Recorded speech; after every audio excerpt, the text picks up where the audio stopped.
everyone fine.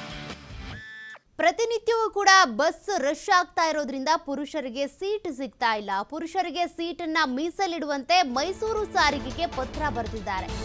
ಪ್ರಯಾಣಿಕರೊಬ್ಬರಿಂದ Mysuru ನಗರ ಸಾರಿಗೆಗೆ ಈ ಪತ್ರ ರವಾನೆ ಆಗಿರೋದು. ಪ್ರಯಾಣಿಕರ ಪತ್ರಕ್ಕೆ ಸ್ಪಂದಿಸಿದ ಮೈಸೂರು ಸಾರಿಗೆ ಮೀಸಲಾಗಿರುವಂತ ಆಸನಗಳಲ್ಲಿ ಪುರುಷರು ಮಾತ್ರ ಕೂತ್ಕೊಳ್ಬೇಕು ಅಂತೇಳಿ ಸ್ಪಂದಿಸಿದೆ ಸಾರಿಗೆ. ಬಸ್ ಚಾಲಕರು ನಿರ್ವಾಹಕರಿಗೆ ಸೂಕ್ತ ತಿಳುವಳಿಕೆ ನೀಡುವುದಕ್ಕೆ ಸೂಚನೆಯನ್ನ ಕೊಡಲಾಗಿದೆ.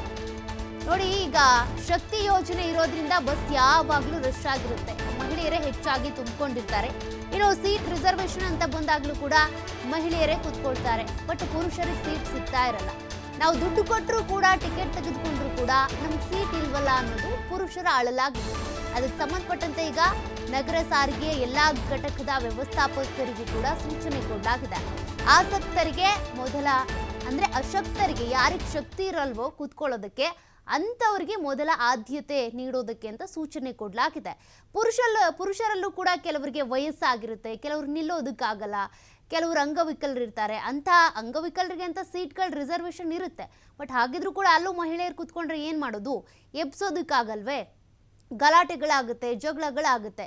ಹೀಗಾಗಿ ನಮಗೂ ಸೀಟ್ಗಳನ್ನ ಮೀಸಲಿಡಿ ಅಂತ ಪ್ರಯಾಣಿಕರೊಬ್ಬರು ಪುರುಷ ಪ್ರಯಾಣಿಕ ಪತ್ರವನ್ನ ಬರೆದಿದ್ರು ಮೈಸೂರು ನಗರ ಸಾರಿಗೆ ಇಲಾಖೆಗೆ. ಅದರಂತೆ ಈಗ ಸಾರಿಗೆ ಇಲಾಖೆ ಸ್ಪಂದಿಸಿದೆ. ಯಾರು ಅಶಕ್ತರಿರ್ತಾರೆ, ನಿಂತ್ಕೊಳ್ಳೋದಕ್ಕೆ ಆಗ್ತಾ ಇರಲ್ವಲ್ಲ ಅಂಥವ್ರಿಗೆ ಕೂತ್ಕೊಳ್ಳೋದಕ್ಕೆ ಅವಕಾಶ ಮಾಡಿಕೊಡಿ. ಮತ್ತು ಇದಕ್ಕೆ ಸಂಬಂಧಪಟ್ಟಂತೆ ನಿರ್ವಹಣೆ ಏನಿದೆ, ಡ್ರೈವರ್ ಹಾಗೂ ಕಂಡಕ್ಟರ್ ಅವರಿಬ್ಬರು ಕೂಡ ನಿರ್ವಹಿಸಬೇಕು, ಅದನ್ನು ನೋಡ್ಕೊಳ್ಬೇಕು. ಜಗಳಗಳಾಗದೇ ಇರೋ ರೀತಿಯಾಗಿ ಪುರುಷರಿಗೂ ಕೂಡ ಕೂತ್ಕೊಳ್ಳೋದಕ್ಕೆ ಅವಕಾಶ ಸಿಗೋ ರೀತಿಯಾಗಿ ಸೀಟ್ಗಳ ರಿಸರ್ವೇಷನ್ ಮಾಡಬೇಕು ಅನ್ನುವಂಥ ಕಾರಣಕ್ಕೆ ಸಾರಿಗೆ ಇಲಾಖೆ ಈಗ ಎಚ್ಚೆತ್ತುಕೊಂಡಿದೆ.